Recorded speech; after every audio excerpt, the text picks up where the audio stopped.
Hello students, today we are going to discuss how to write the electronic configurations. 9th class में आपने electronic configurations पढ़े हैं and where you have read कि suppose you have an atom and an atom centrally placed nucleus, center पर nucleus है, इसके चारों तरफ आपके electrons are revolving around it. अब जो electrons इसके चारों तरफ होते हैं इसमें आपको कहा जाता है कि the first shell contains 2 electron, second contains 8 electrons, third contains 18 electron. इस तरीके से आप लोग इलेक्ट्रॉनिक कन्फिगरेशन लिखते हैं कि suppose you write for hydrogen atom number is 1, helium atom number is 2, then lithium atom number is 3, you write 2 1, then beryllium atom number is 4 and you write 2 2. This way you write, ऐसे आप लिखते चले जाते हैं. This is the way of writing electronic configuration up to class 9th. और 9th में ये आप जो लिख रहे हैं that you are writing in terms of shells, यानी कि first shell, then second shell, then third shell. Actually electrons they enter in different shells in increasing order of energy. जो आपका फर्स्ट शेल है इसकी एनर्जी सबसे कम होती है, then energy increases, then energy increases. Means when you move from nucleus to outside energy increase करती है. तो नॉर्मली इलेक्ट्रॉन की टेंडेंसी होती है कि that electron occupies the lower energy state. सबसे पहले लोअर स्टेट में, देन हायर में, देन अपर हायर में. Just like if you have multi storey building तो नॉर्मली आप प्रेफर करते हैं कि ग्राउंड फ्लोर पर आप रहें. अगर ग्राउंड फ्लोर अवेलेबल नहीं है तो आप फर्स्ट फ्लोर अवेलेबल तो सेकंड फ्लोर. ऊपर आप तभी जाएंगे क्योंकि you have to move upward. Lift नहीं है तो आपको स्टेज चढ़ना पड़ेगा. सेम वे यहाँ पर इलेक्ट्रॉन को first it will try to occupy ground level, then first level, then second level, then third level, इस तरह चलेगा. अब इसमें यहाँ पर आपको 9th में करते हैं in terms of shell, but here you have read कि shells are made up of sub shell. आपने पढ़ा कि first shell is made up of 1 sub shell. First shell is made up of 1 sub shell, that is S. Second shell contains 2 sub shell S and P. Third shell contains 3 sub shell S P D and fourth shell contains 4 सब shells S P D and F. And fifth shell can have S P D F and G, but G has not been discovered. ये हमने पिछले video में बताया था आपको. Last video we have discussed कि G and H have not been discovered. अभी तक डिस्कवर नहीं है, कोई एविडेंसेस नहीं है, बट इन फ्यूचर कभी डिस्कवर होंगे. तो 5th shell will have G sub shell and 6th shell will have H also. अब यहाँ पर हमने एक नया प्रिंसिपल आपको पढ़ना है, how to write electronic configuration in terms of sub shell. Sub shell में इलेक्ट्रॉन कैसे एंटर करेगा. भाई आपका फर्स्ट शेल में 1 सब शेल, सेकेंड शेल में दे आर 2 सब शेल. अब जब 2 सब शेल हो गए तो 2 सब शेल में S और P में इलेक्ट्रॉन पहले किस में जाएगा. हाउ टू स्टडी, उसके लिए सर्टेन रूल है, वो है आपका aufbau principle. And aufbau is basically German term, German word है जिसका मतलब होता है building up. Building up means building up of electronic configuration. जब आप इलेक्ट्रॉनिक कन्फिगरेशन लिखते हैं कि suppose you have 1 electron, only 1 you write, it means it hydrogen. If you write 2 means helium. If you write 3 2 1 it is lithium. If you write 2 2 it means beryllium. तो 1 by 1 जैसे एक एक electron enter कर रहा है, hydrogen में 1 electron enter होता है, it becomes helium. 1 more electron becomes lithium, 1 more electron becomes beryllium. Mean जब इलेक्ट्रॉनिक कन्फिगरेशन आप लिखते हैं 1 by 1 आप इलेक्ट्रॉन्स एंटर कराते हैं डिफरेंट शेल्स और सब शेल में, then you get different atoms. तो एटम्स की बिल्डिंग अप है, that's why it is called building up. अब इसको लिखने के लिए there are 2 rules. One is N+L rule and second is lowest n rule. Now these n and L, n is principal quantum number and L is azimuthal quantum number. This thing you have read in previous video. इससे पिछली video हम लोग देख चुके हैं. अब इसको बनाने के लिए वैसे सीधा तरीका तो ये डोंट डिस्कस एनीथिंग, आप इसको बनाएं और डायरेक्ट शुरू कर सकते हैं. अब this is 1s. 1s means 1 is the shell, S is sub shell. 2s means second shell and S sub shell. 2p means second shell and P sub shell. This is your first shell, this is your second shell. This third shell 3s 3p 3d. Third shell में 3 sub shell होते हैं जो हम पहले discuss कर चुके हैं. 3s 3p and 3d. S P D they are sub shell and third is the number of shell. ये थर्ड शेल है, मीन्स इसकी बात कर रहे हैं. इस शेल में 3 सब शेल्स हैं S P D. Fourth shell contains 4s 4p 4d 4f. This 4 is N principal quantum number and S P D and F they are sub shell. और SPDF के लिए आप पहले पढ़ चुके हैं कि S के लिए, P के लिए, D के लिए एंड F के लिए जो वैल्यूज ऑफ L है दैट इज 0 1 2 एंड 3. ये वैल्यूज अब कर चुके हैं पहले with quantum numbers, they are fixed values. Now fifth sub shell contains 5s 5p 5d and 5f. This fifth is the shell. S, P, D and F, they are subshell. Means S subshell, P subshell, D subshell and F subshell of fifth shell. Sixth में आपके only 3 because यहाँ पर आपका 6D discovered नहीं है. ऐसे ही आपका 7S है 7th में, but you don't have 7th P, you don't have 7D, they are not discovered. हालांकि आपके प्रिडिक्टेबल हैं सर्टेन एलिमेंट्स अप टू 118 अब तक दे दिया जाता है, तो उनमें से कुछ एलिमेंट्स में यहाँ पर आपका एंटर कर जाते हैं, बट यू डोंट नीड. आपको उसी को देखना है. अब इसको लिखने के लिए एक्चुअली तो rule it comes from n+l rule and lowest L rule. आप लिखें इसको, लिखने के बाद just you cross it.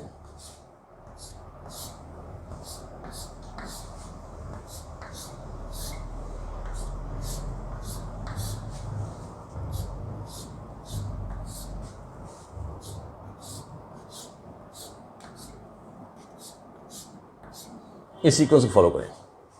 You have to start from 1s and after 1s you will move backward. Then after 2s again you will go back this way. And 3s again you will go here. After 4s again you will start from back. आप 1s के बाद back से start करेंगे. 2s खत्म होने के बाद you will start from 2p 3s, then you start from 3p 4s. Mean जो कन्फिग्रेशन लिखने का तरीका आएगा, सीक्वेंस जो आएगा, that sequence will be 1s then 2s then after 2s next will be 2p then next will be 3s 3s के बाद next will be 3p after 3p next will be 4s after 4s next will be 3d. This will be the sequence. इस तरीके से आप लिखते चले जाइए. अब नेक्स्ट चीज़ आती है कि इलेक्ट्रॉन कैसे आएंगे, कितने इलेक्ट्रॉन आएंगे. अब आप कहते हैं इसमें कि S subshell is made up of only one subshell and one orbital. S subshell contains only one orbital. S subshell में एक ही ऑर्बिटल होता है S, और उसके अंदर कितने इलेक्ट्रॉन होते हैं 2. P के अंदर there are 3 orbitals. P subshell contains 3 orbitals and one orbital can have 2 electron. ये हमने आपको इस तरह से बताया था कि S के लिए आप ऐसे बनाएंगे, P के लिए आप 3 orbitals ऐसे बनाएंगे, D के लिए आप 5 orbitals,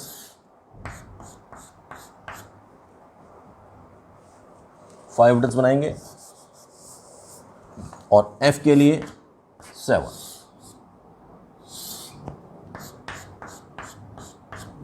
orbitals. And one orbital can have 2 electron. Means S subshell में 1 orbital है, P subshell में 3 orbitals हैं. These are subshell, these are orbitals. And one orbital will have 2 electrons. एक ऑर्बिटल में 2 इलेक्ट्रॉन होंगे. तो 1s can have how many electrons? 2. 2s can have 2. 2p can have 6. 3s can have 2. So number of electron हम लिखेंगे इसकी power में. Then after that 3p can have 6. s can have 2. d can have 10. 5 orbitals हैं. There will be 10 electrons. p have 6. s 2. Then d 10. p 6. s 2. And F has 14. F can have maximum number of 14 electrons. This is maximum number of 14 electrons. Maximum number है, इससे कम हो सकते हैं, ज़्यादा नहीं हो सकते हैं. Means F के अंदर there may be maximum 14 electrons as per element. जो आपका एलिमेंट है उसके अकॉर्डिंग इसमें 13, 12, 11, 10 कुछ भी हो सकता है, बट it cannot be 15 और 16. 14 मैक्सिमम है, इससे ज़्यादा नहीं होगा. अब इलेक्ट्रॉनिक कन्फिग्रेशन लिखने का तरीका ये है, आप डायरेक्ट इससे लिख सकते हैं किसी भी एलिमेंट का चाहें तो. क्यों ये सीक्वेंस आता है, कैसे सीक्वेंस आता है, वो सीक्वेंस आता है आपका n+l रूल से. चलिए पहले हम कुछ इलेक्ट्रॉनिक कन्फिग्रेशन लिख लेते हैं. इसके कैसे लिखेंगे कि सपोज यही आपने लिखा हाइड्रोजन, तो हाइड्रोजन का आप लिखेंगे कैसे. First will start with 1s. Hydrogen atom, its atomic number is 1. It means it has only 1 electron, it will be 1s1. Suppose इसे helium, helium atomic number is 2. तो 2 कैसे लिखेंगे आप. 1s it can have maximum 2. देखिए 1s can have either 1 electron or 2 electron. If it is having 1 electron, it is hydrogen. If it has 2 electron, it will be helium. Next you say lithium. The lithium will be 1s2, 2s1. 2 electron in first shell, 1 in second shell. क्योंकि lithium का atomic number is 3. Now beryllium atomic number is 4. 4 है तो 2 electrons in 1s, 2 in 2s. You will write 1s2, 2s2. Next is boron. Atomic number is 5. आप देखेंगे 1s2, 2s2. 1s2 is filled, 2s2 is filled. And then next 2p. And 2p can have 6 electron. But कितने बचे आपके 2 और 2? 4. How much is left 1, तो 2p 1. Next suppose से carbon atomic number is 6, तो 6 कैसे लिखेंगे आप 1s2 2s2 2p6 and 3s2 this way. आप ऐसे चलेंगे 1s2 2s2 एंड 2p6. अब देखिए कितना हो सकता है 6 है 2 एंड 2 4 एंड 6 10 हो गया. इट मीन्स कितना होना चाहिए आपका ये 4 एंड 2, तो it will B 2p2 2 2 4 and 2 6. अब सपोज आपका है नाइट्रोजन एटॉमिक नंबर इज 7. आप लिखेंगे इसको 1s2 2s2 2 and 2 4 electron, then 2p how much left 3. Oxygen atomic number is 8. आप लिखेंगे 1s2 2s2 एंड 2p 4. ऐसे आप इसको चलते चलेंगे. देन ऑक्सीजन के बाद next is your fluorine atomic number is 9. आप लिखेंगे 1s2 2s2 and 2p 5. 1 by 1 extra electron आपका ऐड कर रहा है. एंड दिस लास्ट इलेक्ट्रॉन, इसके लिए एक वर्ड यूज़ किया जाता है डिफरेंशिएटिंग इलेक्ट्रॉन. लास्ट इलेक्ट्रॉन जो होता है उसको वैलेंस इलेक्ट्रॉन भी बोलते हैं, डिफरेंशिएटिंग इलेक्ट्रॉन भी बोल देते हैं आप.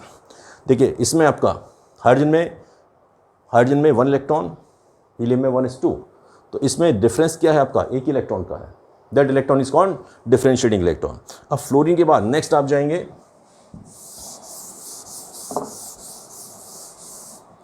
नेक्स्ट सपोज हम बात करते हैं नियॉन. तो neon will be atomic number is 10. तो 1s2 2s2 and 2p can have maximum 6. तो 2 एंड 2 4 एंड 6 10 हो गया. अब जब 2p6 कंप्लीट हो गया, नेक्स्ट एलिमेंट इज आपका next is sodium atomic number is 11 start करेंगे कैसे 1s2 2s2 2p6 1s2 then 2s2 then 2p6 and 3s2. अब 3s2 अगर आप लिखें तो नंबर ऑफ इलेक्ट्रॉन कितना हो जाता है, it becomes 2 and 2 4 and 6 10 and 2 12 है कितना आपके पास 11. तो right 3s1. Next magnesium atomic number is 12. से 1s2 2s2 2p6 and 3s2. और जब 3s2 कंप्लीट हो जाएगा next electron will go to 3p. इस तरीके से आप इलेक्ट्रॉनिक कन्फिगरेशन लिखते चले जाएंगे किसी का भी for any element whose atomic number is known. Atomic number आपको मालूम होनी चाहिए. Even if you don't know no problem, because in board atomic numbers atomic weights they are always given. ये कॉन्स्टेंट्स आपके बोर्ड में दिए जाते हैं. और जब आप पीरियोडिक टेबल लर्न करेंगे, when you start learning the periodic table, it is very easy to learn. Periodic table को भी लर्न करना ईजी है और एक एटॉमिक नंबर फिर स्पॉन्टेनियसली अपने आप ही लर्न हो जाते हैं if you learn your periodic table. अगर आप पीरियोडिक टेबल लर्न कर लें तो आपको एटॉमिक नंबर्स को क्रैम करने की, रटने की ज़रूरत नहीं होती, अपने आप याद हो जाते हैं. Now this is the way how to write. अब ये सीक्वेंस आया कैसे, for that you have to see these rules, n+l rule and lowest n rule. इन दो ही रूल से आपका डिसाइड होता है. अब इसमें बेसिकली इलेक्ट्रॉन जो है that will enter in increasing order of energy. Increasing order of energy. अब जैसे हमने बताया कि फर्स्ट शेल की एनर्जी सबसे कम होती है, सेकंड शेल की उससे ज़्यादा होती है, थर्ड शेल की उससे भी ज़्यादा होती है. तो फर्स्ट इलेक्ट्रॉन जाएगा फर्स्ट शेल में, then second shell, then third shell. But shell के अंदर जो सब शेल हैं उसमें further there is a difference in the energy. उसमें फर्दर डिफरेंस है एनर्जी का. वो एनर्जी आपकी कैलकुलेट होगी n+l means principal and azimuthal quantum number. यानी शेल और सब शेल. शेल को आप बोलते हैं main energy level, sub shell को बोलते हैं सब एनर्जी लेवल. तो एग्जैक्ट एनर्जी आपकी दोनों से निकलती है. तो आप कहें कि for 1s n+l will be how much. n कितना है 1 और s के लिए l होता है 0 means 1. For 2s n+l, n is 2 second shell और s जो होता है उसके लिए l is 0 means 2. After 1s next energy will be 2s. 2s के बाद नेक्स्ट जा रहे हैं आप 2p पर. 2p की एनर्जी कैसे निकालेंगे आप 2p n+l भी, n इज 2 और l होता है p के लिए 1 means it is 3. Next is after 2p next go to 3s. तो 3s के लिए n+l विल बी 3 + 0 मीन्स 3. अब यहाँ पर देखिए दोनों की n+l वैल्यू सेम आ गई. It means they both have same energy. दोनों सेम आ गया.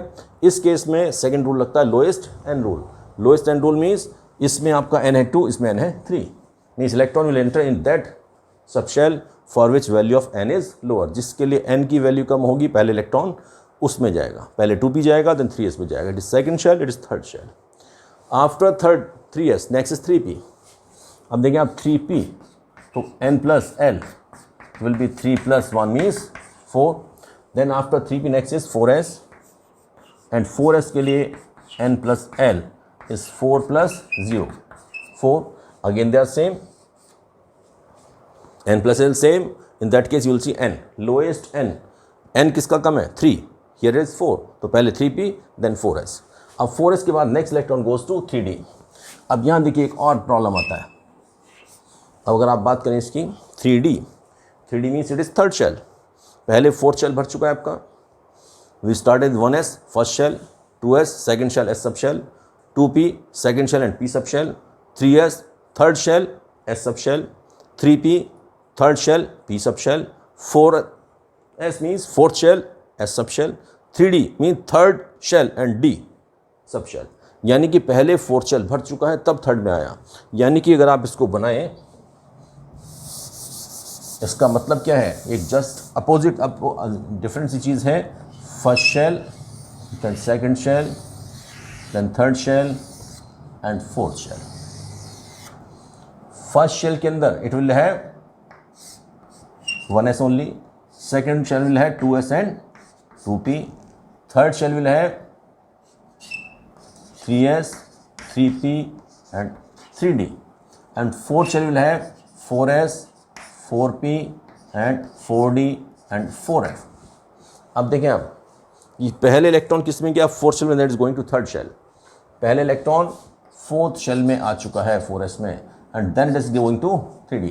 पहले 4s इंटर कर चुका है then it is going to 3d means पहले बाहर वाला शेल हो गया देन अंदर वाले में आया है. ये एबनॉर्मल सी चीज़ है. This type of thing you seen in class 9th also. अगर आप ध्यान करें 9th में आपको पढ़ाया गया बट रीज़न नहीं बताया गया है. यहाँ पर हम रीज़न बताएंगे ऐसा क्यों होता है. 9th क्लास में जब आप कन्फिगरेशन लिखते हैं, आप फर्स्ट शेल करते हैं और 2 8 पहुँचते हैं एंड 2 8 8 पहुँच जाते हैं. जब 2 8 8 लिख लेते हैं आप आर्गन पर, देन नेक्स्ट आप लिखते हैं 2 8 8 1 और नेक्स्ट लिखते हैं 2 8 8 2. और जब आप 2 8 8 2 लिख देते हैं, this argon, this is potassium and it is calcium. अब कैल्शियम के बाद जब आप जाते हैं तो नेक्स्ट इलेक्ट्रॉन आप लिखते हैं 2 8 9 2, देन लिखते हैं आप 2 8 10 2, 2 8 11 2 एंड 2 8 12 2. और ये कंटिन्यू चलता है 2 8 18 तक, 2 8 18 2.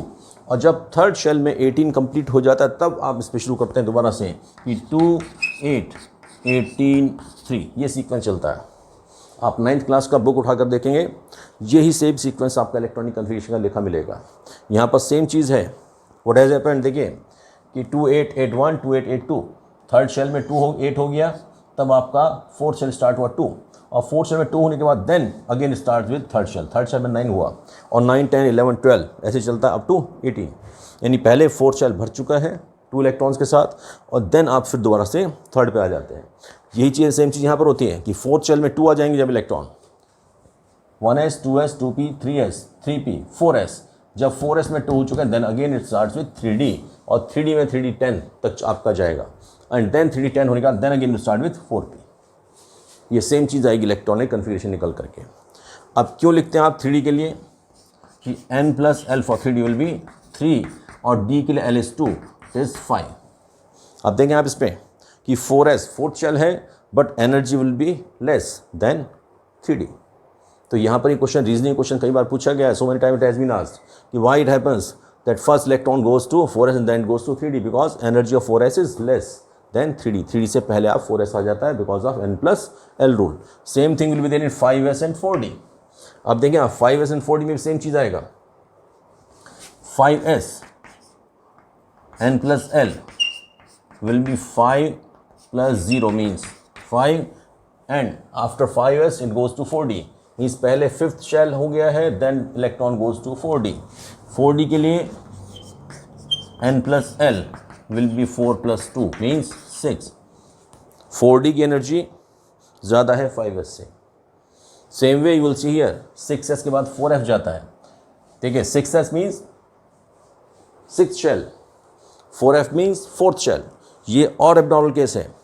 यहाँ पर ये जितने एलिमेंट जिसमें इलेक्ट्रॉन 4s के बाद 3d में आएगा, 4s फिलिंग के बाद 3d में आएगा, ये इन बिटवीन पीरियडिक टेबल में ट्रांजिशन एलिमेंट्स स्टार्ट हो जाते हैं. स्पेशल केमिस्ट्री है इनकी, स्पेशल आपका केस है. ऐसे आपका 6s के बाद इलेक्ट्रॉन 4f में जाता है. 6 शेल मीन्स 6th शेल है, ये छठा वाला है. उसके बाद आपका 4th में जा रहा है, मीन्स 2 शेल इनर n-2. ये आपके लेंथेनॉइड्स होते हैं. ये एक अलग केस है, ये भी आप पढ़ेंगे अभी बाद में. अब देखें आप इसमें 6s के लिए, 6s के लिए n plus l is 6 plus 0, और 6s के बाद आ रहा है किसमें, 4f में. एंड 4f के लिए n plus l भी 4 plus 3 means 7. पहले इसमें जाएगा. Then 5d, 5 plus 2. अब देखिए 5d के लिए value will be 5 plus 2 means 7. Now these two have same energy. तो 4f में पहले जाएगा 4f, n is 4, n is 5. तो यहाँ लोएस्ट n रूल लगेगा. तो ये जो सीक्वेंस है, this total sequence is on the basis of n plus l rule and lowest n rule. अब ये इलेक्ट्रॉनिक कन्फिगरेशन लिखना तरीका हो गया. And you can write the electronic configuration of all elements. But इसमें एक दो जगह प्रॉब्लम आएगी, और वो प्रॉब्लम आती है, उसको सॉल्व करने के लिए आपके पास नेक्स्ट रूल होता है आपका Hund's rule of maximum multiplicity. Same चीज़ आपको यूज़ करना है हुन्स रूल. अब हुन्स रूल बताएगा कि how electrons will enter in different orbitals of a subshell. किसी भी सबशेल के ऑर्बिटल्स, जैसे हम बता चुके हैं आपको कि electrons are present in orbitals. Orbitals they constitute your subshell, and subshells they constitute the shell. यानी शेल के अंदर सबशेल है, सबशेल के अंदर आपका ऑर्बिटल है. तो ऑर्बिटल्स के अंदर इलेक्ट्रॉन कैसे फिलअप होगा वो आपको बताता है आपका हुन्स रूल. और हुन्स रूल आपका कहता है कि in the filling up of electrons, in the filling up of electrons in different orbitals of a subshell. In different orbitals of a subshell, electrons are first singly filled, and the pairing of electron occurs only when all orbitals have acquired one electron each. यानी कि suppose आपके पास P है subshell, P subshell में 3 orbitals हैं. If it has 1 electron, it will come here. If it has 2 electron, it will go here. If it has 3rd electron, it will go here. आप इसको 3 को ऐसे भी लिख सकते थे, ऐसे लिखते हैं, बट नॉट दिस वे. पहले इलेक्ट्रॉन सिंगली फील्ड होंगे, उसके बाद आपकी पेयरिंग स्टार्ट होगी. मीन्स अगर आपका 3 कमरे हैं और 3 आदमी हैं तो they will take separate rooms. जब आपके पास 4 गेस्ट हो जाएंगे तो आप उनको पेयर अप कराएंगे. 4th होते ही यहाँ पर रखेंगे, 5th होने पर यहाँ रखेंगे, 6th होने पर यहाँ रखेंगे. मीन्स पहले इलेक्ट्रॉन की टेंडेंसी होगी सिंगली फील्ड होने की, सिंगल रहने की. जब सिंगल हो जाएगा तब डबल होगा. यही आपका क्या है, हुन्स रूल है. हुन्स रूल क्या कह रहा है कि in the filling up of electrons, चलिए इसको लिख देते हैं कि in the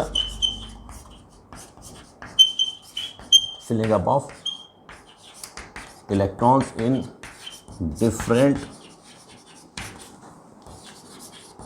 orbitals of a subshell. एक ही सबशेल के डिफरेंट ऑर्बिटल्स. इसके लिए एक वर्ड यूज होता है degenerate orbitals. This word you will read somewhere, but explain नहीं किया होता कि इसका मतलब क्या है. जिन ऑर्बिटल्स की एनर्जी सेम होती है, तीनों px, py, pz. p subshell में 3 ऑर्बिटल्स होते हैं, px, py, pz. तीनों की एनर्जी सेम होती है. This type of orbital they are called degenerate. They are called degenerate. The electrons are first singly filled and the pairing of electrons occurs when all orbitals have acquired 1 electron each. जब सब में एक एक electron आ चुका है। और आप इसको ऐसे भी कह सकते हैं कि as far as possible number of unpaired electrons in an atom is maximum. Means सबसे पहले अनपेयर्ड रहने की कोशिश करेगा, उसके बाद पेयर होगा। मीन्स पहले इलेक्ट्रॉन कोशिश करेगा अनपेयर्ड रहने की। 1 इलेक्ट्रॉन यहाँ पर है, सेकंड यहाँ है, तो थर्ड यहाँ पर आएगा। पहले अनपेयर्ड होंगे, देन पेयरिंग में लगा, उसके बाद आपका पेयरिंग स्टार्ट होगा। तो इस केस में आपके कुछ पर्टिकुलर केसेस आते हैं। पहले एलिमेंट कोशिश करता है हाफ फिल्ड होने की, देन कोशिश करता है फुल फिल्ड होने की, और इस हाफ फिल्ड और फुल फिल्ड होने से आपकी chemistry of transition elements and chemistry of lanthanoids and actinoids, आपकी पीरियोडिक टेबल में if you see the periodic table, this type of design is there. ये बेसिक स्ट्रक्चर पीरियोडिक टेबल का। यहाँ left में S होता है, राइट में P होता है, बीच में D होता है, नीचे आपका F होता है। Chemistry of these elements and these, ये जो बीच में आपका है that is called transition elements and they are called inner transition elements. यहाँ पर इलेक्ट्रॉन जो फिल होता है हमेशा आपके ये 3D 4D 5D 6D वाले हैं, और यहाँ पर आपके एक्टिनॉइड्स जिसमें कि आपके 4F एंड 5 वाले हैं। 2 सीरीज़ यहाँ पर होती हैं। इनकी जो केमिस्ट्री है, इनके रिएक्शंस हैं, इनकी स्टेबिलिटी है, बहुत सारे रीज़न आपको मिलेंगे which are related with this हॉर्न्स रूल। और वहाँ पर आपको केवल एक रीज़न आता है कि half filled and full filled orbitals are more stable. ये भी ध्यान रखें आप इसमें। इसी का स्टेटमेंट है कि half filled and fully filled atomic orbitals are more stable, यानी अगर आधा भरा हुआ है तो भी स्टेबल है और पूरा भरा हुआ है तो भी स्टेबल है। अब इसके बेस पर आपको कन्फिग्रेशन एक्चुअली क्यों ज़रूरत पड़ी इस रूल की, आपके स्पेसिफिकली 2 केसेस बहुत आते हैं। एक है एटॉमिक नंबर 24 क्रोमियम, एक कॉपर 29। अगर कॉपर क्रोमियम का आप लिखें इस बेस पर तो electronic configuration will be 1s2 2s2 2p6 3s2 3p6 4s2 and 3d4। 2 + 2 4 and 6 10 12 18 20 and 4 means कितना हो गया 24। अब इसके अकॉर्डिंग आप देखें तो 4s और 3d जो लास्ट ऑर्बिटल है आपका, 3d जो लास्ट सबशेल है, इसमें देयर आर 4 इलेक्ट्रॉन्स। आप इसको अगर लिखें तो इसकी जो प्रॉपर्टीज़ हैं एक्सप्लेन नहीं होती हैं। बेसिकली यू कैन नॉट सी कि हाउ इलेक्ट्रॉन्स आर एंटरिंग। आप देखते हैं प्रॉपर्टीज़ में जब देखा जाता है तो इस configuration found to be incorrect. और इनकरेक्ट इसलिए होता है कि यहाँ पर एक्चुअल होता है क्या कि 1s2 2s2 2p6 3s2 3p6 4s1 and 3d5। s और d की एनर्जी ऑलमोस्ट सेम है। यहाँ पर स्टेबल करने के लिए होना आपका ऐसे चाहिए था 4s2 3d4 is not there, it happens 4s1 and 3d5। और एक इलेक्ट्रॉन s का यहाँ से चले जाता है d में 3d5 and when it becomes half filled it becomes more stable। More stable means stable हो जाता है, कंफर्टेबल हो जाता है। इस केस में एलिमेंट आराम से डिस्टर्ब नहीं होता है और जल्दी से रिएक्शन भी नहीं करता है, ये स्टेबल हो जाता है। Just to make it stable it becomes 3d5। तो d के अंदर कहीं भी अगर आपका देखेंगे तो आपको d4 नहीं मिलेगा। Anywhere you write electronic configuration, आप पूरा पीरियोडिक टेबल देखें, in the whole periodic table you will not find any element where electrons there are 4 electrons in d के अंदर 4 हों। ऐसी f के अंदर क्या, f कैन है मैक्सिमम 14 इलेक्ट्रॉन। तो इसमें कोशिश होगी या तो 14 होगा या 7 होगा, 7 पर हाफ फिल्ड 14 पर फुल्ली फिल्ड। अब सेम तरीके से इसको देखें आप, यहीं पर दूसरा एलिमेंट आता है 29 कॉपर। ये सर्टेन स्पेसिफिक केसेस हैं, आप पीरियोडिक टेबल पढ़ेंगे तो आपको उसके अंदर ये केसेस मिलने शुरू हो जाएंगे। Just like next element is copper. Copper is 29।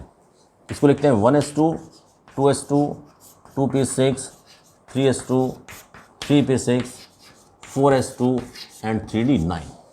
अब ये होना चाहिए 4s2 3d9, 4s2 3d9, 2 to 4 and 6 10, इनको आप ऐड करें, इट इज 29। अब 4s2 3d9 का मतलब है कि लास्ट शेल में there are 2 electron in s and there are 9 electrons in d।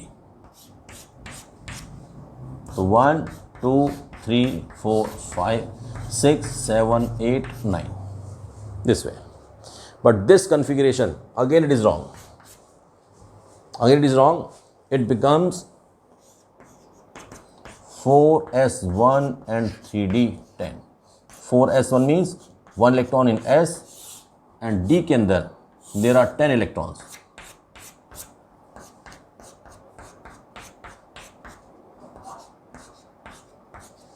And when it becomes fully filled, this becomes more stable. Means D10 वाला D9 वाले से ज़्यादा स्टेबल होता है. It is more stable. और elements कोशिश हमेशा यही करते हैं कि वो स्टेबल हो जाएं. हमेशा एलिमेंट्स की कोशिश होती है टू बिकम स्टेबल. जैसे आपने पढ़ा है 9th क्लास में भी 10th में भी कि elements they combine to complete their octet so that they can become stable. Octet करते इसलिए हैं, 8 पूरा करते हैं. क्यों? जिससे स्टेबल हो जाता है.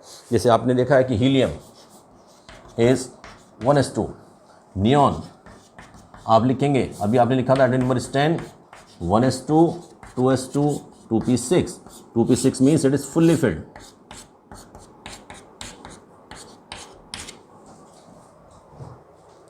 ऐसे आप नेक्स्ट लिखेंगे आर्गन, तो it will B 1s2 2s2 2p6 3s2 and 3p6.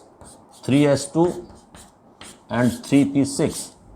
P has 6 electrons. It is fully filled. These are inert gases. All inert gases they have fully filled orbitals. ये fully filled orbitals हैं, इसीलिए stable होते हैं. And they don't react, इसीलिए आप inert बोलते हैं इनको. अभी ध्यान रखें आप लोग कि 24 पर और 29 पर ये स्पेशल केसेस हैं. Electronic configuration can not be written on the basis of you have to use Hund's rule. जैसे 24 29 है, सेम इसके नीचे आपका 42 49 है. 42 एटॉमिक नंबर और 49 पर भी आप लिखेंगे तो same 42 will be similar to chromium and 49 will be similar to copper. बिल्कुल सेम केस आएंगे. अब नेक्स्ट चलते हैं. वैसे हालांकि आपको इतनी ज़रूरत नहीं पड़ती है, 42 49 तक आप नहीं जाते हैं. मैक्सिमम आप 24 29 की बात करते हैं. But still I told you, आप ध्यान रखें प्रेडिक्टेबल जब आप पढ़ेंगे you will find so many elements where electronic configuration can not be written on the base Aufbau principle. Aufbau के बेस पर आप नहीं लिख सकते हैं, उसके लिए आपको पढ़ना ही पड़ेगा. अब लास्ट आता है आपका पॉलीज एक्सक्लूजन प्रिंसिपल. इस हुंड्स रूल को और भी नाम दिया जाता है Hund's rule of maximum multiplicity भी लिखा जाता है इसको. Hund's rule of maximum multiplicity. Maximum multiplicity means electrons they are trying to become multiple. means पहले singly filled होते हैं, उसके बाद फिर वो पेयरिंग करते हैं. लास्ट है आपका Pauli's exclusion principle. और ये पॉलीज एक्सक्लूजन प्रिंसिपल आपका लिमिट देता है. It gives the limit of number of electrons which can be accommodated in an orbital. किसी भी ऑर्बिटल में कितने इलेक्ट्रॉन मैक्सिमम हो सकते हैं, that is given by Pauli's exclusion principle. और ये आपका कहता है कि no two electrons in an atom can have same set of all 4 quantum numbers. Means किसी भी एटम में सारी की सारी क्वांटम नंबर की वैल्यू सेम नहीं हो सकते हैं for any 2 electron. The statement is no 2 electrons in an atom can have the same value of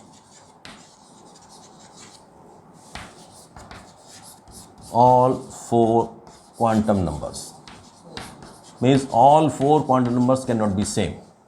चारों के चारों क्वांटम नंबर सेम नहीं हो सकते. At least 1 quantum number will be different. अब देखिए क्वांटम नंबर्स बेसिकली क्या है, they are identification number of electron. They are identification number of electron. आपको आइडेंटिफाई करना होता है किसी भी इलेक्ट्रॉन उसके नंबर से. जैसे हमने बताया था कि आइडेंटिफिकेशन नंबर है, जैसे आपका पिन कोड है तो हर पोस्ट ऑफिस का एक फिक्स पिन कोड होता है कि नहीं 2 अलग अलग पोस्ट ऑफिस का पिन कोड सेम नहीं हो सकता है.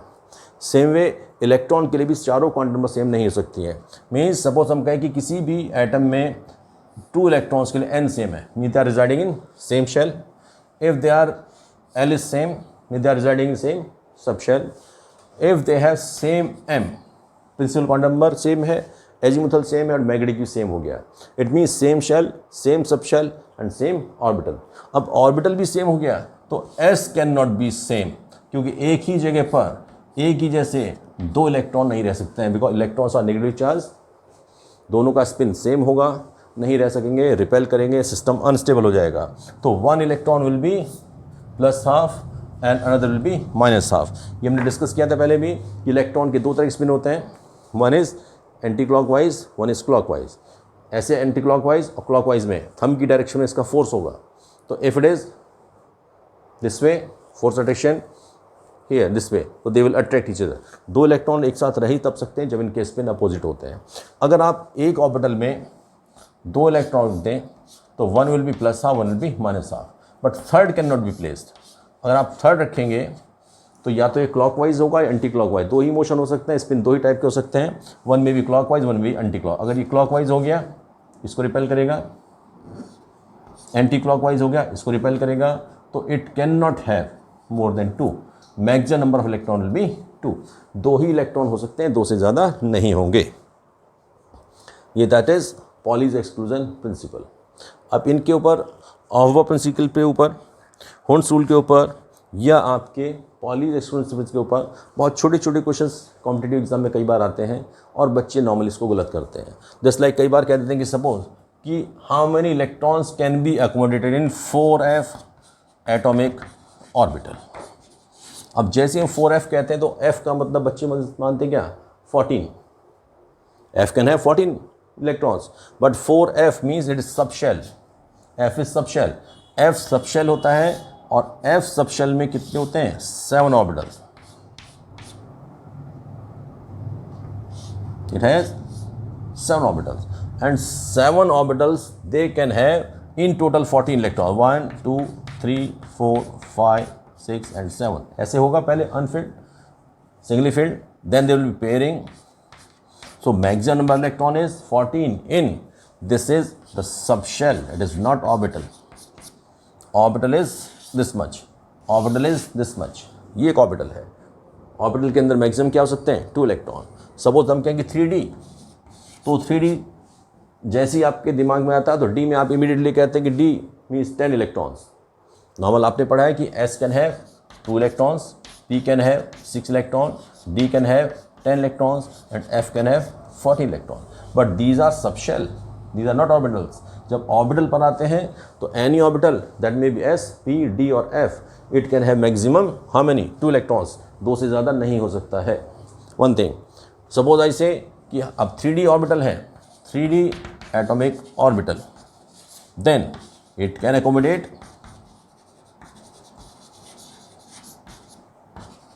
maximum 2 electrons। अब सपोज हम कह दें कि आपका 3D में एटॉमिक ऑर्बिटल में तो कितना हो गया, 2, तो how many electrons can be accommodated maximum in 2D। तो 2D में अब आप क्या कह दें कि 2 इलेक्ट्रॉन्स, 2D में there is no electron, it has 0। Second shell में डी होता ही नहीं है, d starts from third shell. Basically these are conceptual things, इनके कंसेप्ट्स का क्लियर होना ज़रूरी है। इसमें there is variety of questions, बहुत वेराइटी है क्वेश्चंस की, डिफरेंट क्वेश्चंस फ्रेम होते हैं जो नॉर्मली बच्चे गलत करके आते हैं, बट दे थिंक कि हमारा आंसर ठीक है। But later on when you have marking scheme तब आपको पता लगता है कि आपका आंसर गलत था। तो you have to clear your concepts, और कंसेप्ट्स क्लियर करना बहुत ज़रूरी है। Each and every word here mean something, हर एक वर्ड का एक मना मीनिंग हुआ करता है, उसको आप ध्यान से देखें। इसमें एक चीज़ और आती है कि half filled and full filled orbitals वाली जो बात आई थी आपकी, उसके ऊपर भी so many times the question has been asked कि why it is there, half filled और फुल फील्ड क्यों स्टेबल होते हैं। तो half filled and full filled में जैसे फुल्ली फील्ड है इट इज़ सिमेट्रिकल। इसमें दो चीज़ ध्यान रखें, एक तो सिमेट्रिकल होते हैं और एक्सचेंज एनर्जी ज़्यादा होती है। Exchange energy means if they exchange their position then energy is released. जैसे आपका हाफ फील्ड है, पी के अंदर 1 2 and 3 दिस केस, और पी के अंदर 1 2 3 4 5 6 these case will be more stable, ये ज़्यादा स्टेबल होंगे।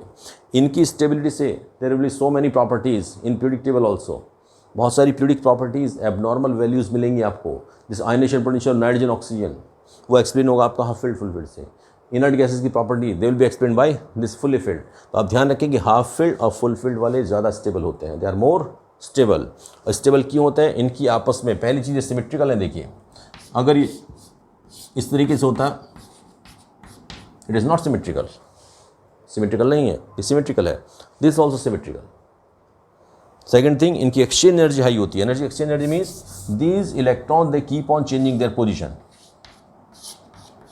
ये आपस में एक्सचेंज करते रहते हैं। जितना ज़्यादा एक्सचेंज करने की पॉसिबिलिटीज़ होती हैं उतना ही ज़्यादा सिस्टम स्टेबल हो जाता है। Just like if we say you are moving on a cycle, आप एक साइकिल पर हैं और साइकिल आपकी,